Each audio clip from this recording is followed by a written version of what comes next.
What's up, guys? Welcome to GoGo Motoring YouTube channel. In today's video, I'm going to be reviewing the 2025 Nissan Altima.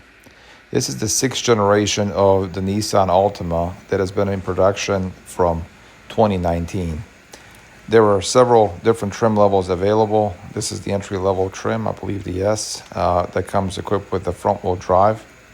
This car comes also equipped with a 2.5-liter naturally aspirated four-cylinder engine producing 188 horsepower and 180 pound-foot of torque, which propels the car 0 to 60 in 7.6 seconds and a quarter-mile time in about 15.9 seconds. The top speed of this car is 119 miles per hour, and the car pulls 0.89 Gs in corners. So let's talk about the styling of this car. This is a beautiful car. This is obviously the facelifted version of the sixth generation of the Altima. And the design motif for this car was effectively a combination of sophistication and sportiness. So, the car kind of has this sleek design, nice grille. And then equally on the inside, the interior of the car is very nice, very nicely laid out. You've got this nice steering wheel with the flat bottom, and it's a 8.5-inch touchscreen, and a spacious vehicle that as a mid-size sedan provides plenty of space for both the front passengers and the rear passengers. Here's kind of what the car looks like from the back. And I'm going to sit in here. This seat is pulled back for me, the driver's seat, so I'm 6'3", and as you can see, I have no problem sitting behind the driver's side seat. Plenty of headroom for somebody my height, and enough for three people to sit back there. Four, consider comfortably the person in the middle would be kind of squeezed in. But yeah, nice steering wheel, nice layout. Good combination of buttons. You've got a touch screen there. I like the vent. So yeah, just a nicely laid out car. Here's the trunk, really big trunk, very spacious, and you've got a spare tire down there as well.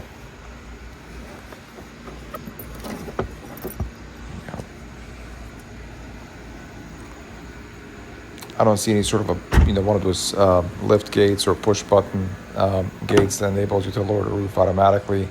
And then again, here's the rear of the car from the other side. Yeah, plenty of space. Certainly a car that you could buy for a family of 4 or even 5. But you wouldn't have any problem putting child seats in the back, or fitting adults in the back as well. So plenty of room. This was a rental car, as I'm going to explain later on during the test drive, so it doesn't have leather. This one's got cloth interior, but if you buy one of the higher trim models, you can get kind of a more decked out interior with leather seats, sunroof, etc.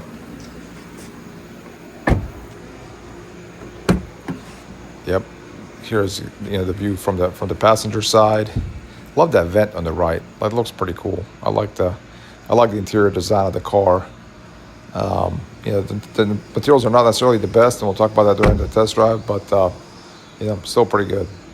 So as mentioned, this is the 2.5-liter naturally aspirated four-cylinder engine, producing 188 horsepower, 180 pound-foot of torque, propelling the car 0 to 60 in 7.6 seconds. I think this generation initially had an option to buy a four-cylinder turbo as well, but they've discontinued that, so you're getting one of these, just naturally aspirated four-cylinder engines that produces, less horsepower, but at the same time, you kind of get the responsiveness on a naturally aspirated engine. So here we are inside the car. You got a push-button start right there next to that transmission. This one comes with a continuously variable transmission, the CVT, which is what the Nissans are known for. And this 8.5-inch touchscreen is available. It's nice, it doesn't, I've seen kind of better interface, but it's touchscreen. It's plenty big. If you get one of the higher end trim level models, you can get a bigger screen. I think 12.5-inch screen or something along those lines. Two big cup holders there, and nice cubby for storage. And yeah, as mentioned, that's the transmission is the the CVT. Big glove box compartment there. This kind of looks like a little fake wood trim there. And as mentioned, what I like about the interior of this car is that it's not too busy with buttons, but it also has buttons. So in addition to the screen being a touch screen, you also have buttons that enable you to access critical controls.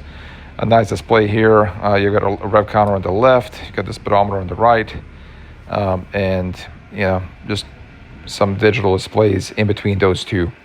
The steering wheel is really nice. You've got touch button controls on the steering wheel. It's not the thickest steering wheel, so you don't have the, it's not like one of the sportiest steering wheels, but otherwise it's pretty good. So does the job. Revving the car out. Again, this being a 4-cylinder engine is not, the best sounding engine, but it does the trick. So here's a kind of a quick walk around of the car before we get into the test driving portion of this video.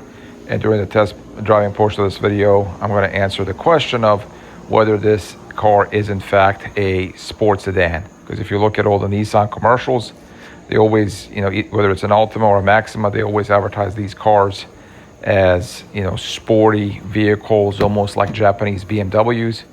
And today, during the test drive, I'm going to answer the question of whether this particular car is, in fact, a sports sedan, a Japanese BMW, a car that not only is practical and can be used with a family, but a car that you can take out on your favorite back roads, attack the corners and have a lot of fun driving. So that's what we're going to focus on during the review. One thing I forgot to mention is you do have some really nice technological features, Apple CarPlay. What's up, guys? Welcome to Go Motoring YouTube channel. So this is going to be the review of the driving review of the 2025 Nissan Altima. And so this is just a rent-a-car. I was on a business trip. Had some flight cancellations and ended up having to lease a vehicle, so ended up driving this bad boy from Atlanta to Tennessee. So I spent quite a bit of time behind the wheel of the car and feel like I got a pretty good sense of it as to kind of its driving characteristics and just what my thoughts are on the car, what the car feels like. So let's talk about that. So my first impressions of this car is that this, like the first thing you notice when you start driving this car is this is very much a front-wheel drive car. I mean, if there's a way to describe the driving feel and the driving characteristics of a front-wheel drive car, this car right here would be, the poster child for that. You definitely sense that in this particular car, when you're driving it, the front wheels are being asked to do a lot. They're not only being asked to help you control the direction in which the car is going when you turn the steering wheel, but they're also being asked to, power the vehicle. So all the power comes from the front wheels, and it just feels like there's a lot, that's expected of the front wheels, and of course that sort of compromises those sporty driving dynamics that you expect from sports sedans, so your BMWs 3 Series with the rear-wheel drive platforms, or any other rear-wheel drive performance sedan, the rear wheels can focus on powering the car, moving it forward, and then the front wheels focus on just the steering the car, the direction of the car. In a front-wheel drive car like this one, the front wheels are doing both. And that definitely creates a compromise in terms of driving feel, in terms of driver enjoyment. It's just very much creates this utilitarian view of a car versus, a fun toy that you like to take on your favorite back roads and toss around. So first impression, the moment I stepped in this car, the moment I pushed the throttle, I immediately knew front-wheel drive car looks way more fun based on its exterior than it is to actually drive. That's not to say that it's a bad car to drive. The car's, you know, it's got plenty of power, plenty of pickup. You can, you know, drive this car at a high rate of speed on the highway. It's precise, you know, the suspension feels pretty precise. You don't have to make too many corrections when you're you know, taking turns in the car. Like, you know, whatever direction you put the wheel in, that's generally the direction the car is going to go in. So the car's still fine to drive, and you know, it's fairly accurate. It's precise, but you know, it's precise and fairly accurate as a front-wheel drive car, and not as a rear-wheel drive car. So that's, you know, that's the second thing that you kind of notice with this car. Another thing that's kind of evident when you're driving this car around is that, you know, it's got an automatic transmission. It's not a super fast shifting automatic transmission. Again, it's a, you know, it being, you know, effectively a mid-level car. I won't say it's an economy car, but it's not a luxury car either. The transmission's fine. It shifts through the gears, but it's not as quick as, you know, the BMW ZF automatic transmissions. You don't really have any pedal shifters on this particular model, so it's not, you know, going to be a transmission that allows you to rev the car out. That's going to have lightning quick shifts that make you forget, you know, the desire to want a manual transmission. Now that's just, you know, what you would expect. A normal transmission on a normal car does the job, shifts the gears, but there's nothing really memorable about it that makes you want to, you know, kind of get in the car and drive. And then also kind of from the, you know, from the throttle response, the car's got plenty of pickup. I mean, it's not like a super fast car. And I think a lot of that's sort of becoming very,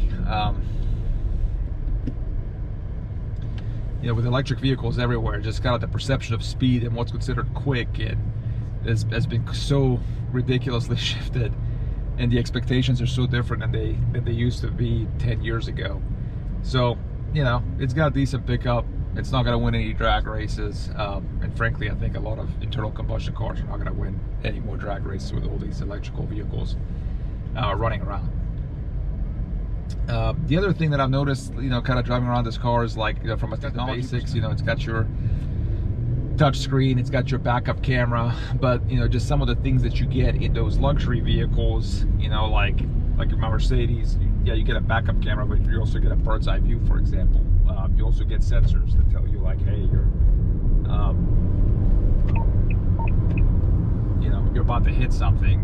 And I guess you get the same thing with this one, but it's not like, it's just sort of like from a technology perspective, it's a step below what you would find in a luxury vehicle. The nice thing about it is, you know, it's still got Apple CarPlay, so that's pretty much all I use anyway, as it relates to technology in cars. So, you know, it's got the technology you would expect a car from a 2025 model year to have, but you know, there's nothing sort of that moves the needle, and it shouldn't. That's not the point of a car like this. That's why it's an affordable car and not something that costs an arm and a leg. From a materials perspective, the quality of the interior, it's okay. Again, you know, I like the way that it looks. It's got some cool design styles, like here in the interior. I kind of like the flat bottom steering wheel, but the materials themselves, again, you know, it's sort of that mid-tier vehicle. Doesn't have, you know, leather wrapped steering wheel. Like, it doesn't really have, you know, plush soft touch materials. This is fake wood. You know, this is obviously a rental car, so it's not going to have nice leather or anything like that. But, you know, again, nice car, but certainly not a car that you would confuse with luxury, which is, you know, some of its competition has stepped up its game when it comes to the interiors. I think, like, the Volkswagen interiors look a lot better. I think the Toyota Camry interior looks better. I just think just the feel of these materials is kind of cheap. So, yeah, I don't know what else to tell you about the car. I mean, it's one of those cars, you know, that if you just need a reliable mode of transportation, and you don't want to get an SUV, I can see why a car like this would be very desirable, just because it's not super expensive, it's spacious. It being a Japanese vehicle or a vehicle in a Nissan, it's going to be reliable. It does everything well, and I think the one cool thing about Nissan, and I think a lot of the other Japanese cars, there is sort of that level, there is that tradition of, you know, sporty enthusiast built vehicles. But I think, you know, whenever you see these Nissan commercials where they're advertising the Nissan Altima or the Nissan Maxima as some sort of a sports sedan, like, this is not a sports sedan. It isn't. Like, this isn't. This is not a BMW by any means. So just kind of know what you're getting yourself into when you buy one of these cars, and you know, it can serve like any car. It has a purpose to serve, but this isn't some, you know, ultimate driving machine that you can get into for less than what you have to pay to get into an ultimate driving machine. All right, guys, that's it. I hope you like this video. If you like this video, please give it a thumbs up, leave a comment below, subscribe.